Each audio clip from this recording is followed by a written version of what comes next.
Монголын энэ зээл авж байгаа зээлдэгчдийн гэх юм үр орлогын хувь ratio буюу хувь ялангуяа энэ тэтгэврийн зээл дээр хэд байгаа юм бэ? Тэгээ яагаад одоо энэ тэтгэвэр авагчдад олгох зээлийг ингэж зогсоож байгаа эсвэл хувийг багасгаж байгаа юм болоо энэний нэг одоо цаад шалтгааныг хэлээд өгөөч. Хувь нь ер нь хэд байгаа гэдэг. Тэгээ ер нь бол Монгол улс ч одоо нөгөө ядуурлын шугам нь нэг 418 мянган төгрөгөөр тогтооцсон байгаа.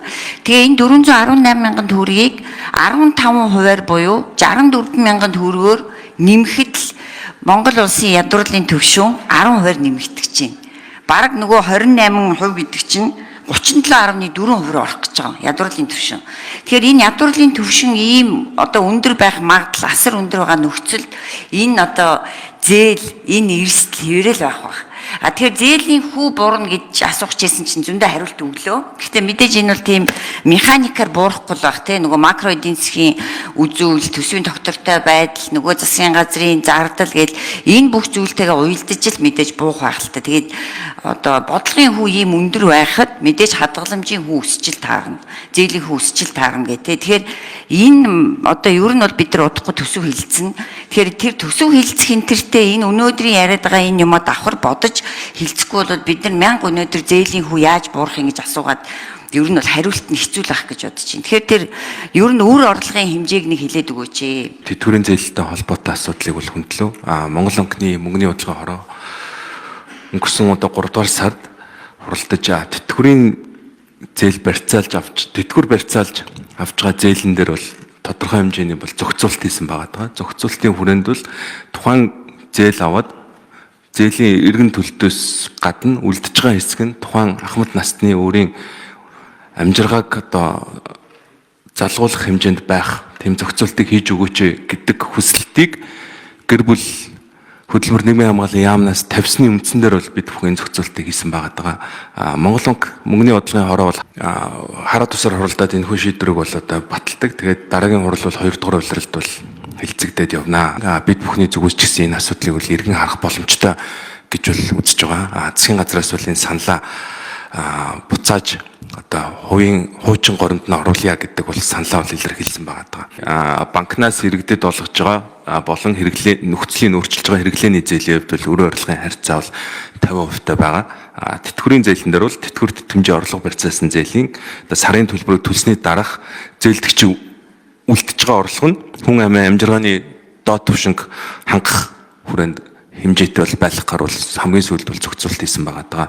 Ер нь бол үр орлогын харьцааг бол тухай бүрд нь Монгол банк зах зээлийн одоо нөхцөл байдалтайгаа уялдуулаад тогтоогод явдаг.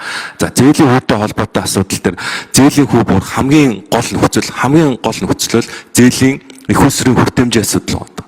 Арилжааны банкн дээр байгаа их уср хүртээмж нь нэмэгдээд нэмэлтээр их уср арилжааны банкн дээр орж ирсэн тохиолдолд бол зээлийн хүү бүр хамгийн бодиттой арга зам нь тэр л байгаа. Түүнээс бусдаар бол одоо зах зээлийн дэд бүтцийг сайжруулах, хэрэглэгчийг таньж мэдэх, зээлдэгчийн эрсдлийг бууруулах гэх мэт. Түрүүн Бачуур гишүүн үр орлогын харьцаа 70-30 байгаад бараг 50-50 тий болсон гэсэн. Тэгэхээр энэ одоо сайжирсан гэсэн үг шүү дээ. Ерөнхийдөө бол тий өрөнд төлдөг мөнгөн дүн буюу хувь нь багассан гэсэн үг баг шүү. Тэгэхээр энэ юу гэсэн үг юм бол одоо зээл авагчдын тоо багассан гэсэн үг юм уу? Эсвэл юун дээр үндэслэж энэ тоо ингэж өөрчлөгдсөн юм болов? Үр орлогын харьцааны 50% гэдэг маань тухайн зээлдэгчийн өөрийн сард олж байгаа орлогын 50% нь зээл төлсний дараа өөрт нь үлднэ гэсэн зохицуулт байгаа. 70-30 гэдэг маань бол урд нь 70% нь зээл авч болно гэсэн байсан. Тэгэхээр энийг чангатгах байгаа гэсэн үг буюу тухайн хэрэглэгчийн хэрэглээний зээлийн авах хэмжээ бол өөрийн орлогоос хамааран тодорхой хэмжээнд буурж байгаа гэсэн зохицуулт байна.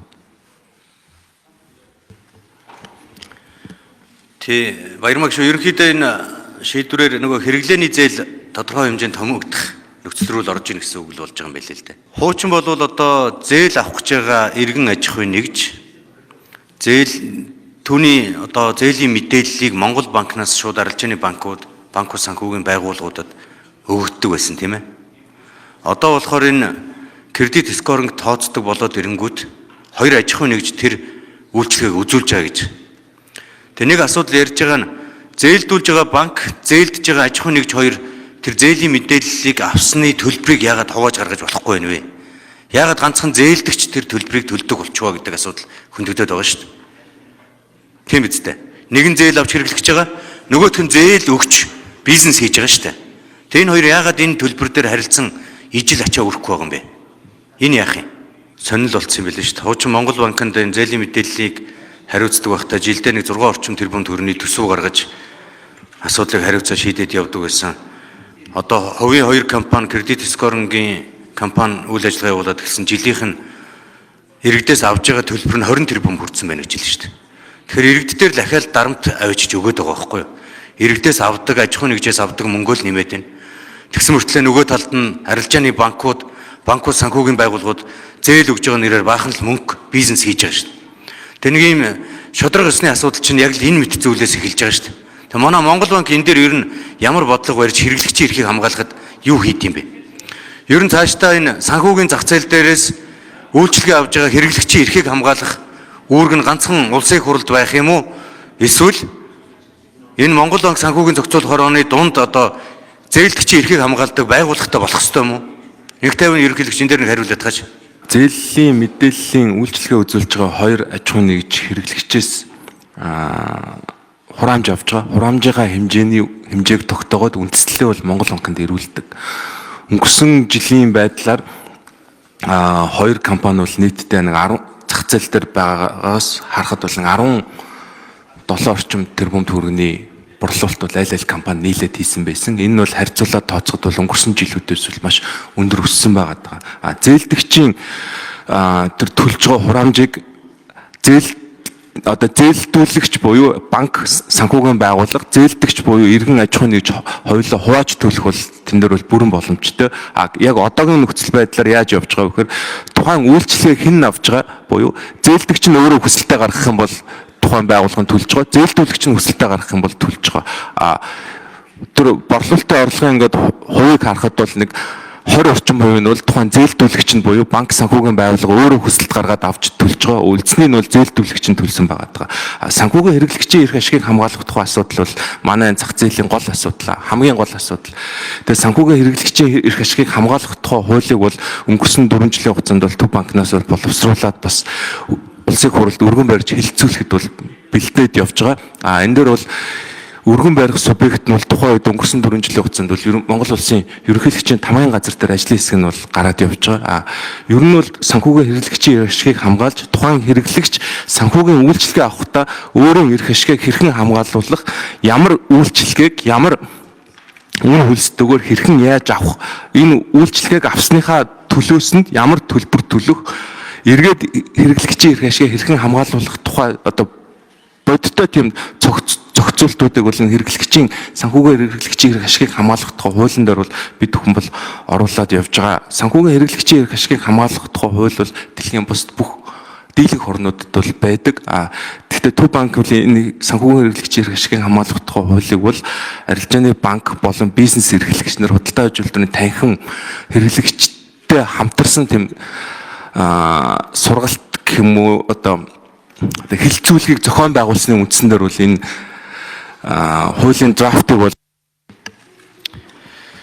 одоо харин яг л ийм л байгаа юм л хэрэглэгчийн зээлдэгчийн эрхийг ярихаар ингээд Монгол банк төгдчээд хариулж чадахгүй. Банкны эрх ашигаар ярил чигтэйхэн уулаххан хариулаад явчихна. Тэгэхээр энэ Монгол банкч тэр санхүүгийн зохицуул хорооч тэр ер нь бол зөвхөн салбарын эрх ашигыг хангах гэж байдаг байгууллага гэж боддгоо болох хэрэгтэй. Өнөөдөр монголчууд тэр аяараа банк санхүүгийн байгууллагын ажилтан болцсон. Хөдөө малчт нь банкны мал малддаг болцсон. Хөдөлмөр эрхэлж байгаа албан хаагчид нь банкны мөнгийг богино хугацаанд өндөр хүүгээр өсгөж өгдөг ажилчид нь болцсон. Бизнесийн байгууллагууд нь өндөр хүүтэй зээлийн дарамтаас гарч чадахгүй, бизнесээ өргөжүүлж чадахгүй тэр нөхцөлд удаан жил үргэлжилж байгаа нөхцөл байгаад байгаа шүү дээ. Тэгэхээр энэ хэрэглэгчийн эрх, зээлдэгчийн эрх, санхүүгийн зах зээл дээр үйлчлэгээ авсан хэрэглэгчийн эрхийг хамгаалах асуудал гэдэг өөрөө чухал байна. Нэг тайван ерөнхийлөгч. Монгол улсын их хурл яагаад хүн төвтэй хууль эрх зүйн орчныг бий болгоно гэдэг стратеги хэрэгжүүлэх гэж 3 төгөлдрөчлийн бодлого хэрэгжүүлж байгаа шалтгаан ердөө энэ байгаа юм. Тэгэхээр эдийн засгийн байнгын ороо сэд орж дарга энэ зээлдэгч санхүүгийн үйлчлэгээ авж байгаа хэрэглэгчийн эрхийг хамгаалах хууль, за энэ эрхийг хамгаалдаг бүтэц ямар хэлбэрээр явах ёстой талаар байнгын хороо энэ дээр богино цаг хугацаанд идэвхтэй ажиллаад ер нь улсын их хурл танилцуулах хэмжээнд бэлтгэх нь зүйтэй гэж бодож байна. Өнөөдөр ерөөсөө л энэ зээлдэгчийн эрхийн асуудал хамгийн тулгымцсан асуудал болсон. Ерөөсөө өгдөг арилжааны санхүүгийн үйлчлэгээ үзүүлж байгаа байгууллагуудын олгодог зээлийн сонирхол нь богино хугацааны өндөр хүүтэй хэрэглээний зээл болсон. Бизнесийн зээл, хөрөнгө оруулалтын зээл дээр анхаарал хандуулдаггүй. Зарим том банкуудын нийт үзүүлж байгаа үйлчилгээ зээлийнх нь 70% нь хэрэглээний зээл болоод хувирсан. Тэгэл нэг зээлээс зээлийн оронд зээлийн дарамтны дунд нийгэм тэр чигээрээ явж байна. Төрөн ч гэсэн тэр дарамтанд орцсон. Тэр энэ асуудал дээр нэг онцгой анхаарч ажиллахыг сэд дурдгаа. Энэ дээр анхаараарай. Би уг нь маш тодорхой л асуусан юм л да. Үр орлогын харьцаа хэд байсан бэ? За Ахмадуудын хувьд. Тэгээд маш хүнд байгаа учраас одоо тэр хувийг бууруулж ийн гэж ойлгоод байгаа шүү дээ. Тэгэхээр бараг 90% байсан юм шүү. Одоо үр орлогын харьцаа гэдэг чинь олж байгаа орлогынхоо бараг 80-90% тэр чигтээ өрөндөө өгөөд үлдэж байгаа нь 10-20% байна л гэсэн үг шүү дээ. Тэгэхээр ирлүүд өгч ирсэн учраас бараг 70 болгож бууруулад байгаа мó гэсэн ийм асуулт. Тэгээд яг сая одоо өндөр хөгжилтэй улс бол 30-70 ч юм уу эсрэгээрээ те түрүүн яг Бачгуур гишүүн зөв хэлээ л да 70-30 буюу нийт орлогынхоо 70% нь өрөнд өгөөд 30% нь л хэрэглээндээ үлдэж гин гэдэг энэ үр орлогын харьцаа яг хэд байгаа юм бэ? Нийт иргэдийн хувьд за тэтгэвэр авагчдын хувьд тэгээд хэдэн хувь нь маш хүнд буюу бараг 80-90% өрөнд өгөөд байгаа юм бэ гэдэг энэ одоо статистик тооглог нь асуугаад байгаа юм л да маш тодорхой. Яг одоо олгогдож байгаа нь би түрүү хэлсэн арилжааны банкнаас хэрэглээний зээлийн үр орлогын харьцааг 50-50%-аар тогтоосон. Өмнө нь 60-40 байсан. 60-40 гэдэг маань тухайн зээлдэгчийн зээлийн төлбөр нь нийт орлогын 60%-аас идэвхгүй байна гэсэн үг. 40% нь үлдэж байна гэсэн үг. Энийг бол чангаруулаад 50-50 болгосон гэсэн үг. Тэтгэврийн зээл чинь өмнө нь бол хэрэглээний зээлийн нэг хэсэг учраас яг энэ дүрм мөрдүүд яг энэ хязгаарлалтантай байсан гэсэн үг. Тэтгэврийн зээлийг одоо болохоор амжиргааны доод түвшингөөс үлдэж байгаа хэсэг нь баггүй байхаар зохицуултыг бол оруулсан гэсэн үг.